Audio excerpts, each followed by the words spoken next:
नमस्कार दोस्तों, आज आप लोगों के सामने मैं कुछ स्पेशल लेके आया हूं। स्पेशल इसलिए है कि हमारे जो गेस्ट हैं वो खुद भी बड़े स्पेशल हैं और जिसके बारे में हम लोग बात करने वाले हैं, जो इस पर्व के बारे में, वह पर्व भी बड़ा स्पेशल है। तो चलिए पर्व के बारे में हम बाद में बात करते हैं। सबसे पहले हमारे सामने जो आगंतुक बैठे हैं उनका परिचय जान लेते हैं। आप हैं मिस्टर सतीश सिन्हा जी। सतीश सिन्हा जी अपने आप में बहुत सारे डिग्री रखते हैं। दोस्तों, आप लोगों में से कई लोग इन्हें पहचानते भी होंगे। बाकी विशेष जानकारी अपने बारे में अपने मुखारबिंद से आप बताएं तो दर्शकों को बड़ा आनंद आएगा। देखिए पंकज जी, आप तो काफी अच्छे बातचीत कर लेते हैं। धन्यवाद सर।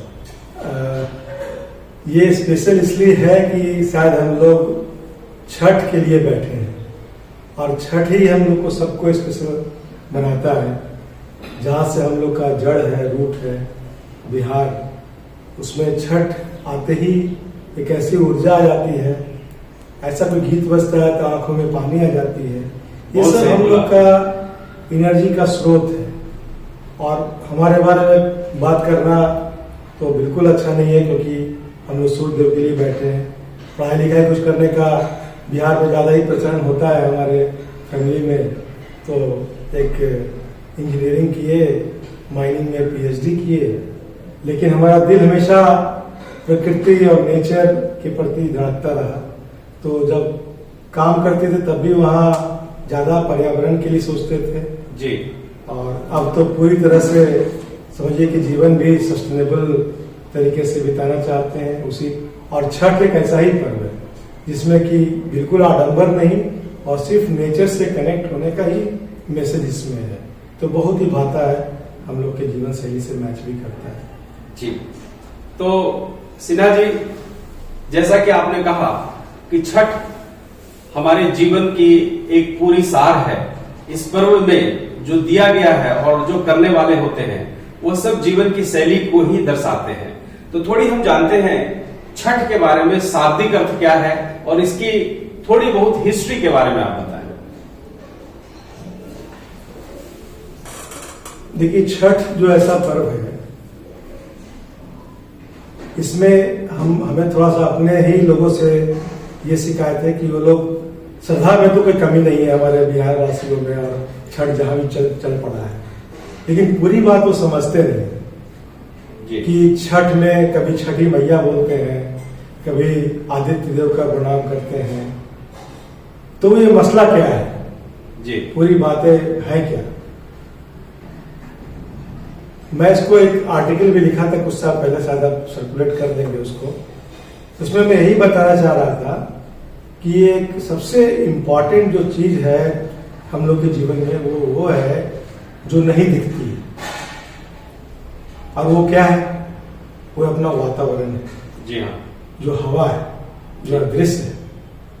तो ये पृथ्वी और ये सूर्य का जो दूरी है और जो इनका ओरिएंटेशन है, और बीच में जो एयर का जो 18 किलोमीटर का लेयर है, ट्रोपोस्फेयर, और उसके ऊपर आयोनोस्फेयर वगैरह वगैरह, हम टेक्निकल में जनता को नहीं ले जाएंगे, लेकिन ये जो हवा है इसकी जो एप्रोप्रिएट मिक्सचर है, जो सूरज की लाइट जो 8 मिनट में पहुंचती है और जो रिएक्शन होती है, तो पोल से लेके इक्वेटर तक एक ऐसा एवरेज टेम्परेचर अर्थ पे देती है कि आपको वनस्पति जीव सब उत्पन्न हो पाती है जी। हाँ, और एक बात और हम बताएंगे बाद में कि क्या है। तो ऐसे ही पृथ्वी का जो लेयर है, इसमें एकदम से 0.03% कार्बन अभी है। बाकी प्लैनेट में मीथेन बहुत ज्यादा है, किसी में दूसरी गैस बहुत ज्यादा है। तो इतना टेम्परेचर हो जाता है बृहस्पति पे या अदर गैसेस पे कि मंगल पे आप रह नहीं सकते जी। तो पृथ्वी एक ऐसा है। तो हम लोग छठी मैया के नाम पे ये पृथ्वी माता को बोलते हैं, और जो सर्व पालनहार है सूर्य जी, वो उनको बोलते हैं। आई दोनों के कॉम्बिनेशन और बीच में वातावरण, पूरा इकोसिस्टम को ये तैयार करता है। इसलिए हमारा पूरा नेचर में हर वनस्पति, हर मनुष्य, हर जीव जंतु, बैक्टीरिया माइक्रो ऑर्गेनिज्म सबका बड़ा। ओके, सो भैया आपने बहुत अच्छे तरीके से छठ पूजा के बारे में बताया। अभी आपकी ही आर्टिकल को मैं जब पढ़ रहा था, उसमें एक जगह लिखा हुआ था कि छठ पूजा मूलतः प्रकृति की पूजा है, और जो चीजें हमने मनुष्य रूप में पाया है प्रकृति माँ से, धरती माँ से, उसे हम वापस करते हैं, उन्हीं को एक तरह से कृतज्ञता हम अर्पण करते हैं। तो भैया इस बारे में थोड़ा विशेष जानकारी बताएं।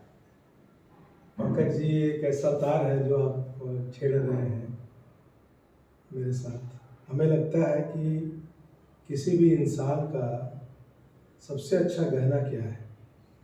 उसका वस्त्र या उसका आभूषण नहीं है।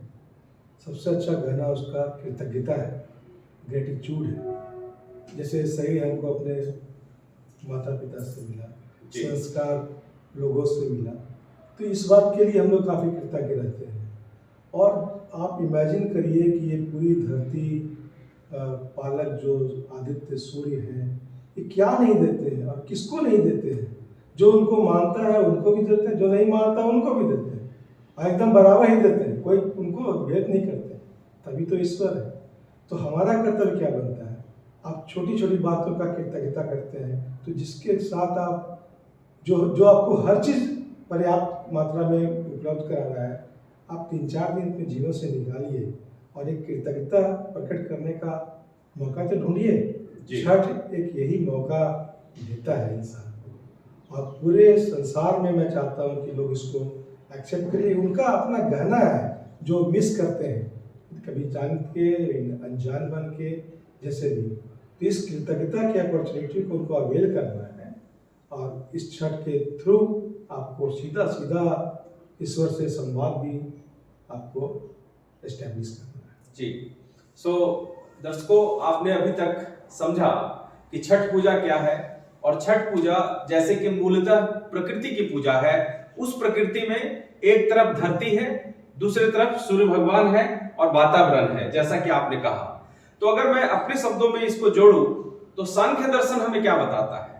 सांख्य दर्शन हमें यही बताता है कि 25 तत्व प्रकृति के हैं और एक पुरुष का है, यानी कि 24 तत्व प्रकृति के हैं और एक पुरुष मिलकर 25 तत्व हो जाते हैं। अब उसमें देखिए, जो भाई साहब ने बात कर रहे थे, डॉक्टर सिन्हा ने जो बता रहे थे, वो बता रहे थे धरती। तो धरती एक पंच महाभूत का पार्ट है। वायु, जो वातावरण की बात की, वह भी पंच महाभूत का दूसरा पार्ट है। तीसरा सूर्य, यानी कि अग्नि, अग्नि का वो द्योतक है सूर्य। उसके बाद आप आकाश और पृथ्वी। तो पंच महाभूत से हमारा शरीर बना है, और हमारी जीवन ही इस पंच महाभूत से चलती है। और ये सारे का सारा इस पूजा में, छठ पूजा में उपयोग होता है। जैसा कि आपने देखेंगे कि फल और फूल हम अर्पण करते हैं। कोई भी चीज, जो गेहूं खेतों में होता है, चावल, हल्दी, सुतली, ये सब हम लोग देते हैं उनको। और सबसे महत्वपूर्ण तो लोकगीत के बारे में आपने पहले ही कहा कि जब कानों में सुनाई देता है, और खास के महिलाओं के द्वारा ये गाए जाते हैं। जी। और शारदा सिन्हा का तो कौन नहीं जानता, उनकी आवाज में इतने मधुर संगीत है कि मैं दोस्तों आपको जरूर सुनाऊंगा। मैं डॉक्टर सिन्हा से रिक्वेस्ट करूंगा कि अपनी आवाज में एक लाइन गुनगुनाएं, और आपको अगर पसंद आए दोस्तों तो आप भी साथ में गुनगुनाइए। जी। अच्छा, अच्छी बात है जी। आपने उतने बड़े स्टार का नाम लिया, लेकिन एक गीत जो है वो हमारे ध्यान में हमेशा रहता है, वो है कि केलवा के पात पर उगलन सूरज देव झाके झूके। केलवा के पात पर उगलन सूरज देव झाके झूके। बहुत अच्छा। एक और संगीत बहुत अच्छा है, जो कि सुग्गा और धनुष का है। ऐसा उसका कुछ आवाज है, मार बोरे सुगवा धनुष से, सुगा गिरे मूर्छाए, सुगा गिरे मूर्छाए। तो इस तरह से है। एक बहंगी लचकत जाए भी है कोई, इसी में है कि कुछ अलग है? वो नहीं, वो अलग है, लेकिन उसका सबका धुन तो मतलब एक ही जैसा है, मिठास है जी, मिठास है। बहुत अच्छा। सुगम वाला गाने पे कोई जिज्ञासा कर रहे थे कि जी ये क्या है। इसमें देखिए हमारे यहाँ मैसेज भी दिया जाता है कि इतना गीत में इतने भाव में दिया जाता है। जी छठ जो है बड़ा शुद्धता का प्रतीक है। इसमें हम लोग अगाध प्रिकॉशंस लेते हैं। जी जैसे गेहूं को खुद से धोना, सुखाना, हर फल को ध्यान रखना, साफ सफाई करना। साफ सफाई, शुद्धता ही मेन इसका एसेंस ऑफ द फेस्टिवल जी इसको बोलेंगे है। जी तो उसमें अब कैसे जनता को समझाया जाए, तो उन्होंने हमारे पूर्वजों ने एक गीत बनाया कि भाई सुग्गा जो है, सुग्गा का आदत होता है पैरट, तो कुछ भी ओपन चीज रहेगा तो मार के लोन मार देगा जी। तो उसको बोल रहे हैं कि झूठा मत करो। ये हमारे आदित्य भगवान जी का है और धरती मैया का है, और उनसे जो रेज निकलती है उषा प्रत्युषा, उसको भी हम लोग माता मानते हैं जी। ये छठी मैया का जो कन्फ्यूजन है मैं जनता को क्लियर करना चाहता हूँ जी। कि एक तो धरती माता और आदित्य भगवान की जो उषा और प्रत्युषा दो किरणें होती हैं जो निकलती हैं सुबह के टाइम में और शाम के टाइम में जी। तो ये इसी का हम लोग आग्रह करते हैं। जो छठी व्रत होते हैं उसमें आग्रह करते हैं कि भाई आप हमें हम आपका आवरण करते हैं, और इससे फायदा ये है कि आप सालों भर आपका शरीर वज्र की तरह होता है जी। तो ये सब उसका एडवांटेज बहुत ज्यादा है। बहुत अच्छा डॉक्टर सिन्हा। और दोस्तों आप लोग सबको जानते होंगे कि आज मेडिकल साइंस भी मानना शुरू कर दिया है। अगर 100 लोगों को अगर टेस्ट कराया जाए तो 90 लोगों को यानी 90% लोगों को विटामिन डी की डिफिशियंसी पाई जाएगी। और ऐसा माना गया है कि कई घातक बीमारियों का कारण विटामिन डी की कमी होना है। और दोस्तों आप सभी को मालूम होगा विटामिन डी आता कहां से है। यह आप खाएंगे ठीक है, लेकिन हमारे प्रकृति में, हमारे शरीर में है, जो हमारी त्वचा है और जो हमारे शरीर में कोलेस्ट्रॉल है, वह सूर्य की रोशनी में रिएक्शन करके उसको विटामिन डी के रूप में परिवर्तित करता है, जिसे कि कोलेकैल्सिफेरॉल कहते हैं। कोलेस्ट्रॉल बदल जाता है कोलेकैल्सिफेरॉल, और ये अपने आप होता है, प्राकृतिक रूप से होता है। लेकिन जरूरी है कि इसके लिए सुबह या शाम के समय 15 से 20 मिनट तक आपको ओपन ऑर्गन यानी कि ज्यादा से ज्यादा एक्सपोजर लेना है।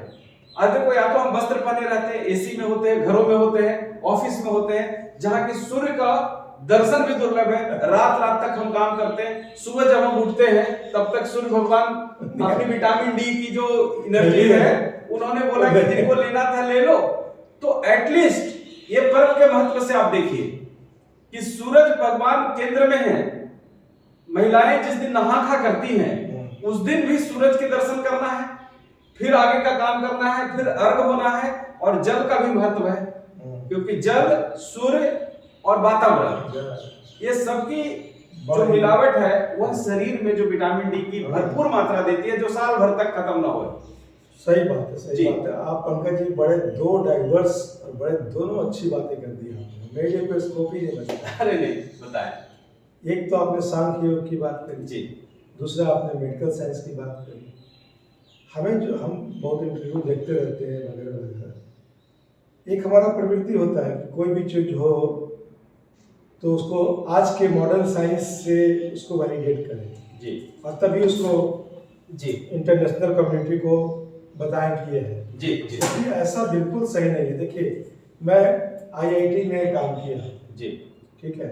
साइंस क्या होती है जितना लोग समझते हैं शायद उतना हम भी समझते हैं जी, ठीक है ना। PhD किया, इंजीनियरिंग में किया, इतना तो आपको मान लेना चाहिए कि हाँ, समझ है मेरे को। बिल्कुल बिल्कुल। लेकिन एट द सेम टाइम जो मैं कल्चर अपना देखता हूँ, जो अपनी जो स्क्रिप्चर्स हमारे हैं वो इतने वास्ट हैं कि आज के मॉडर्न साइंस को उनसे वैलिडेट करने की जरूरत है, न कि अदरवाइज। छठ में जो बातें हैं अगर उसकी सब बातें सीख लें तो हमारे मॉडर्न साइंस वाले काफ़ी एनरिच हो जाते हैं जी। It is not the other way around that these modern some formulas are getting validated. जी, It should be other way around. उनको वैलिडेट करना चाहिए हमारे स्क्रिप्चर से, और हमारे तुम्हारे की बात नहीं, क्योंकि वो उतना रिच कल्चर है ना। 6000-7000 साल का वो कल्चर है जो ऋषि मुनियों ने एब्स्ट्रैक्ट थिंकिंग करके इक्वेशंस निकाल के दे रखा है। हम लोग उसको पता नहीं उस तरफ जाए कि नहीं जाए। आप अगर परमिशन देंगे तो उसको जाएंगे। ये जो ब्रिटिशर्स का जो रूल हुआ ना जी, और लॉर्ड मैकुले जो इसको बोलते हैं हम लोग, जी, जिसने ये अंग्रेजी शिक्षा के नाम पे जो वास्ट विजडम ऑफ संस्कृत को साइडलाइन किया, तो बहुत बड़ा नुकसान हुआ पूरे ह्यूमन काइंड के लिए। उनको इंग्लिश इंट्रोड्यूस करना था, करते, लेकिन संस्कृत को मार्जिनलाइज करने से बहुत नुकसान हुआ। अभी हम लोग रिकवर कर रहे हैं, और छठ जैसा पर्व एक बड़ा ही सुगम रास्ता है उस तरफ। जी अच्छा, एक और बात डॉक्टर सिन्हा, कि हमेशा ही हम ऐसी बातें करते हैं कि दुनिया उगते हुए सूरज को नमस्कार करता है, यह एक कहावत हो सकता है, यानी कि आपका भाग्य अगर ऊपर की तरफ है तो दुनिया आपको नमस्कार करेगा, और जब गिरते हुए हैं तो बिरले ही उनको सहयोग करने आते हैं। जहां तक के छठ के बारे में मैंने स्टडी किया तो यहाँ शुरुआत होती है डूबते हुए सूरज से, और अर्घ जब हम दूसरा दिन देते हैं तो उगते हुए सूरज को। तो इसके बारे में आपका कुछ विचार? इसके बारे में मेरा बड़े ही डिफरेंट और बड़े ही अच्छे विचार। जी अच्छा, जी बिल्कुल बताएं। वो ये है कि आप देखिए, छठ बड़ा आता है बिहार का पर्व है। बिहार का एक ऐसा कल्चर है कि आपको कोई भी लोग वहाँ पे आएगा, वो उसको बहुत ही तरीके से एसिमिलेट होगा सोसाइटी में। जी। और बिहार का लोग को आप कहीं प्लेनेट में भी कहीं जाइए तो कहीं ना कहीं आपको मिल जाएगा। ये दोनों प्रॉपर्टी उनके संस्कार और कल्चर से आते हैं। तो उसमें ये नहीं है हमारे यहाँ की जो खाली राइज कर रहा है उसी की पूजा होती है। ऐसे भी हमारे यहाँ इतना आत्मीयता है कि अगर कुछ वैल्यू सिस्टम इतने स्ट्रांग है जिसको कोई भी आदमी हो वो भूलता नहीं। जी। एक वाक्य हमको याद आता है कि एक आदमी अखंड बिहार में थे, सिवान साइड में, जिसमें रोड नहीं था पहले, तो उनके पिताजी का देहांत हुआ था और रात में उनको जाना था। तो लोगों ने मना किया जी कि 2 बजे रात में कहाँ जाओगे। तो बोलता है कि 2 बजे रात में हम जहाँ बोल देंगे, डाकू हो चाहे कुछ भी हो, कि हम जा रहे हैं अपने पिता के मौत में, वो साथ हमारा हो जाएगा जी। ये कल्चर है। तो आपने जो बात किया कि राइजिंग सन हो या डाउनफॉल सन हो, हम लोग दोनों के एट्रीब्यूट्स को समझते हैं और ड्यू वैल्यू लगाते हैं, उसका सम्मान करते हैं। ये हमारा कल्चर है। बहुत अच्छा, ये स्प्रेड होना चाहिए। बहुत अच्छी बात कहा डॉक्टर सिन्हा। डॉक्टर सिन्हा, थोड़ा हम पर्व की तरफ वापस जाते हैं क्योंकि हमारा मुद्दा ये था कि छठ के बारे में लोगों को बताएं। छठ पूजा में ऐसा माना जाता है कि करीब 4 से 5 दिनों का यह व्रत है, तो उसके बारे में थोड़ी सी बृहद जानकारी दें। और यह भी मैंने सुना कि इसमें जल भी नहीं पिया जाता और खाना खाने की तो बहुत दूर की बात है। तो ये किस तरह का चीज है? और इसका भी मैं कहीं ना कहीं देख पाता हूं कि साइंस है।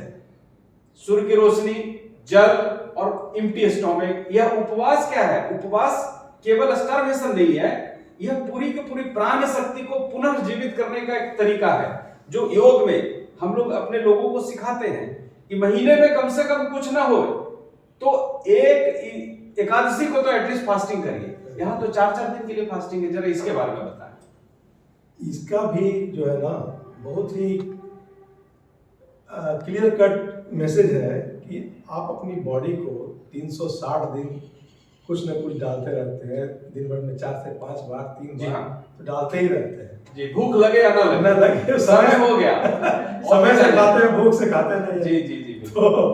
तो देखिए, अब इसको आप बैटरी से ध्यान कीजिए। बैटरी से जी। अच्छा, बैटरी में अगर आपका कंप्यूटर में बैटरी है, चार्जिंग है, और फिर से आप चार्जिंग कर रहे हैं तो बैटरी जो है बहुत जल्दी खराब हो जाएगी। जी हाँ। तो यही आपका भी बैटरी, आप देखते हैं 5 मिनट के लिए सोते हैं तो तुरंत चार्ज हो जाते हैं जी। इतना बढ़िया ये ऑर्गेनिक सिस्टम ईश्वर ने दिया है। अब इसके बाद आपको एक प्रोविजन किया गया पर्व के माध्यम से कि आप 4 दिन जो है बॉडी में कुछ मत लीजिए, इसको पूरी तरह से डिटॉक्सिफिकेशन के प्रोसेस में जाने दीजिए। तो जो लोग करते हैं पर वो देखते हैं कि उनका जो बॉडी के जो स्कीटा वगैरह निकलता है, कलर वगैरह चेंज हो जाता है उन 4 दिनों में। वो क्या है, बॉडी के पूरे पार्ट को, इंटेस्टाइन में, लीवर में, जहाँ भी कुछ है उसको सोख करके बैटरी का डिस्चार्जिंग हो रहा है। और उसके बाद आप 4 दिन बाद जब ये करते हैं तो आप मॉर्निंग में सुबह नींबू पानी पीते हैं, फिर से वो आप नए जीवन में जाते हैं। तो ये इतना यूजफुल है, मैं क्या बताऊँ, शब्दों में तो बयान करना। चलिए, तो डॉक्टर सिन्हा जी, आपको फिर से मैं साइंस की बात करूं। अभी साइंस ने लेटेस्ट गाइडलाइन में कहा है कि अगर डायबिटीज का कोई पेशेंट है, अगर वो चाहता है कि डायबिटीज रिवर्स हो जाए, खासकर टाइप 2 डायबिटीज, तो उसके लिए उन्होंने 16 आवर फास्टिंग डेली करने की बात की है, जिसे इंटरमिटेंट फास्टिंग का नाम दिया गया है। और इस पे दुनिया के आर्टिकल आप गूगल पे चेक कर लेना। यानी कि 7 बजे शाम में आप खाना खाएं तो इसके 16 घंटे तक कुछ भी नहीं लेना है, इनफैक्ट चाय भी नहीं लेना है, पानी आप ले सकते हैं। आप फिर देखेंगे अगर ऐसा प्रैक्टिस 1 साल या 6 महीना किया जाए तो उनकी वजन चली जाएगी, उसके शरीर में एक नई प्राण की शक्ति का संचार होगा और हो सकता है उसकी डायबिटीज भी रिवर्सल की तरफ चली जाए। अब जैसे कि आपने बात किया, हम अपने घरों में देखते हैं, शहरों में देखते हैं कि सड़क निर्माण कार्य शुरू होता है तो रात्रि में किया जाता है। क्यों? क्योंकि पैसेंजर कम हो जाता है। ये हमारा शरीर है, जब हम खाते ही जा रहे हैं तो हमारा शरीर मुख्य काम कर रहा है उसका पचाने का, दूसरा कोई भी काम कर नहीं रहा क्रिएटिव। अगर हम उसको समय देंगे तो वो समय में रिपेयर का काम शुरू होगा, जैसे सड़क का निर्माण होता है। तो छठ पूजा फिर से प्रकृति की तरफ कहता है कि बैक टू द नेचर आइए। अच्छा डॉक्टर सिन्हा, इस पूजा में हमने देखा, और दोस्तों आप लोग को भी दिखाऊंगा, कुछ वीडियो डालूंगा, यह बाहर की तरफ ज्यादा है। यानी कि घर में तो है, लेकिन आप जैसे नदी के पास जाएंगे, नहर के पास जाएंगे, एक समाज में जुड़े हुए सब लोगों को बुलाएंगे, तो एक सम्मिलित भी एक पूजा है। एकदम सही कहा आपने। इसको कम्युनिटी वर्शिप बोलते हैं इसको जी। कम्युनिटी वर्शिप में क्या है कि आप देखते हैं, अभी तो थोड़ा सा हम लोग दूर आ गए, लेकिन बिहार के क्षेत्र में पूरा का पूरा लोग शहर ही एकदम आ जाते हैं एक कॉमन प्लेस पे जी। और इसमें कोई भेदभाव नहीं रहता है। तो इसका मतलब यही है कि और सब लोग कंट्रीब्यूट करता है। उधर में जितने कोई भी हो, व्यापारी हो, कोई नींबू दे रहा है, कोई चीनी दे रहा है, कोई पानी दे रहा है, कोई पिला रहा है, ये कम्युनिटी फीलिंग है। तो ये भी एक बिहार कल्चर का एक यूनिक एट्रीब्यूट है, कनेक्ट करता है कि चाहे कोई भी हो, समाज एकदम से बड़ा ही खूबसूरत कल्चर है। तो ये छठ जो है एक मैसेज है और पूरे विश्व में करना चाहिए जी। तो छठ जो नाम है वो छह से संबंधित है, कुछ इसके बारे में? छह से भी है और ठ है तो हट भी है। अच्छा, तो 6 हट इसमें है जी। तो थोड़ा सा जब हट ही नहीं होंगे तो ये पर्व नहीं हो पाएगा। ओके। थोड़ा हट का हठीला होना चाहिए इंसान में को होना चाहिए। कोई चीज अगर आप टारगेट लेते हैं, कोई नंबर लाना ही है, पास करना ही हो, नौकरी पाना हो, सफलता लेनी हो, आपको हट तो थोड़ा सा करना पड़ता है। तो ये पर्व ये भी सिखाता है कि 4 दिन तक में आपको ये हट करना है। 6 हट है, मैंने किताब में लिखा है। लेकिन जैसे पहला हो गया नहाए खाए से शुरू होता है जी। नहाए खाए के बाद आपका खरना हो गया, है ना। खरना के बाद आपका पहली अरग हो गया। पहली अरग के बाद में रात में उधर करते हैं कोसी करते हैं। कोसी में रात भर गन्ना का ये जला करके करते हैं जी।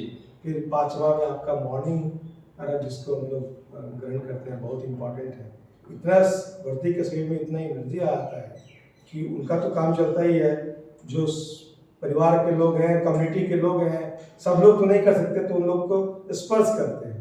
और व्रती जो है हम लोग को अपनी साड़ी से या धोती से गाल पोछती थी, तो वो एनर्जी मिलता था। और लास्ट में एक सूर्य की आरती करते हैं। तो ये 6 हट है, इसमें कोई आडंबर नहीं है, कोई स्पेशल मतलब कि कोई करवा रहा है पूजा, ऐसी बात भी नहीं है। राइट। जो मतलब कोई पंडित की जरूरत नहीं है। और कोई सीधा संवाद अगर आप करेंगे ना, तो आपको लास्ट दिन लगेगा कि आप सीधा बात कर रहे हैं सूर्य भगवान से। तो डॉक्टर सिन्हा, आपने भी कभी छठ किया है? हमने छठ किया है, तकरीबन 10 साल तक किया है। वाह, 10 साल तक लगातार? 10 साल तक किया है छठ जी। और जब भी मौका मिलता है तब वो करने की इच्छा होती है और भगवान सपोर्ट भी कर देते हैं जी। तो बहुत अच्छा। दोस्तों, अमूमन यह भी एक कंफ्यूजन है और भ्रांति है लोगों का कि छठ पूजा महिलाओं का पर्व है। देखिए आपके सामने जो हमारे आज के गेस्ट हैं डॉक्टर सिन्हा, जो कि पीएचडी हैं, आईआईटी में प्रोफेसर, और आज वो समाज सेवा कर रहे हैं और नौकरी भी कर रहे हैं, तो भी ऐसे व्यक्तित्व भी छठ पूजा कर रहे हैं और 10 सालों तक किए, और जब भी इनको मौका मिलता है और जब भगवान की कृपा होती है तो पुनः करने को तैयार रहते हैं। मैंने आईआईटी कैंपस में भी 3 बार छठ किया। सारे लोगों को बुलाया, बड़े लोग सब सम्मान से और श्रद्धा से सब आए जी, है ना। और उसके पहले रांची में था, वहाँ भी किया। और फिर हमारी पत्नी भी अभी करती है जी। और हम लोग को जब भी मौका रहता है छठ में, हम लोग भाव विभोर हो जाते हैं। वाह वाह, बहुत अच्छी बात। और अगर दोस्तों आप देखे होंगे कि आज के तारीख में छठ पूजा करीब करीब भारतवर्ष या भारत से दूर भी प्रचलित हो गया। उसका कारण यही है कि बिहार के लोग जैसे जैसे दूर दूर जगहों पे गए, अब यह संभव नहीं हो पाता कि वो वापस अपने गांव जा पाए, तो जहां पर है वहां पे वो कर लेते हैं। इसलिए आजकल अगर आप दूरदर्शन टीवी आज तक कोई भी लगा लें, आप देखेंगे कि अमेरिका में हो रहा है, फ्रांस में हो रहा है, जैसे हम लोग अहमदाबाद में यहाँ भी हो रहा है, और अच्छी मात्रा में, और लोकल कम्युनिटी या गवर्नमेंट भी सपोर्ट करती है। आप दिल्ली में जमुना में देखें तो कैसी भीड़ होती है। अरे जब हम गुजरात आए तो पहला उतरे तो छठ तालाब ही दिखा जो एयरपोर्ट से आ रहे थे। तो अरे वाह, इंदिरा ब्रिज के पास साबरमती रिवर में बताया। हाँ जी हाँ जी। तो अच्छा लगा कि चलो बैठ के जाए। सो दोस्तों, मेरे हिसाब से हम करीब करीब छठ पे काफी जानकारी कर चुके हैं, बात कर चुके हैं। किसी का कोई सवाल हो तो आप जरूर कमेंट बॉक्स में डालिए। डॉक्टर सिन्हा और कुछ कहना चाहेंगे आपके तरफ से? सभी को मुबारकबाद और शुभकामनाएं तो दे ही देना है छठ पूजा के लिए। यस, आप छठ से आप एक बात हमेशा ध्यान रखिए कि रोज सुबह आप जो सूर्य जी को देखते हैं, सूर्य भगवान को, वो आपके पालनहार हैं। और पालनहार जैसे हर कल्चर में गॉड का भी नाम लीजिए आप, तो गॉड में होता है GOD। एक है G जनरेशन, O से होता है जो ऑपरेट कर रहा है, और D से डिस्ट्रक्शन। ये सनातन में भी बोला गया है। जनरेशन मतलब ब्रह्मा, ऑपरेट जो करते हैं विष्णु, और D से डिस्ट्रक्शन मतलब शिव। तो जो ऑपरेट कर रहे हैं वो सूर्य है। रोज आप उनको देखते हैं, जब भी दिखते हैं आपको एक बार नमन कर लीजिए, आपका जीवन बदल जाएगा। ओम सूर्याय नमः, ओम भास्कराय नमः। योग में जहां के हम बैठे हैं, यह एक्चुअली योग का स्टूडियो है। हम लोग सूर्य नमस्कार करते हैं डॉक्टर सिन्हा। हर फ्राइडे को अमूमन होता है, और 108 सूर्य नमस्कार। एक सूर्य नमस्कार में 12 आसन होते हैं, एक तरह से 12 पोस्चर होते हैं। अब 108 × 12 देख लीजिए। और उसमें मंत्र है। जैसे शुरुआत से ही ओम मित्राय नमः, ओम, इस तरह से ओम सूर्याय नमः, और लास्ट में ओम आदित्याय नमः तक चला जाता है। तो सूर्य की ही उपासना है। और ये हमारा जो सूर्य नमस्कार की पद्धति है वेदों में लिखित है, ऋग्वेद में उद्धृत है। तो सूर्य तो है ही। और जैसे कि दोस्तों थोड़ा सा मैं टचअप कर लेता हूँ, हिस्ट्री में आपने देखा होगा कर्ण को सूर्यपुत्र कर्ण कहा जाता है। वो रोज का रोज अर्घ देता था सूर्य के रूप में, आपने देखा होगा, सीरियल में भी देखा होगा। दूसरा आप देखे होंगे सूर्य की उपासना करते हुए द्रौपदी ने किया था। धौम्य ऋषि ने उन्हें कहा था कि आप करें, तो उन्होंने भी, द्रौपदी ने भी किया। इसके अलावा चर्चा तो ये भी है कि ये जो महाराज जी बैठे हैं, इनको पाने के लिए देवों के देव महादेव सती जो थी, हाँ, वो भी छठ व्रत की थी इनको पाने के लिए। वहां से कहानी शुरू होती है। वहां से कहानी शुरू होती है। फिर रामचंद्र जी की है, फिर रामचंद्र जी ने, कृष्ण जी जो भगवान खुद ही शरीर में आए, उनके पुत्र भी सूर्य आराधना किए, छठ किए। प्रद्युम्न ने, उनका कुछ शरीर में प्रॉब्लम हो गया था, तो देव जाके बिहार में, औरंगाबाद, भाई देव के पास हमारा जन्म स्थान भी है। तो जी मैंने उसकी चर्चा छेड़ दी आपको। ओके, तो अच्छा है, बढ़िया। सो दोस्तों सभी को नमस्कार, धन्यवाद। Thank you. Thank you.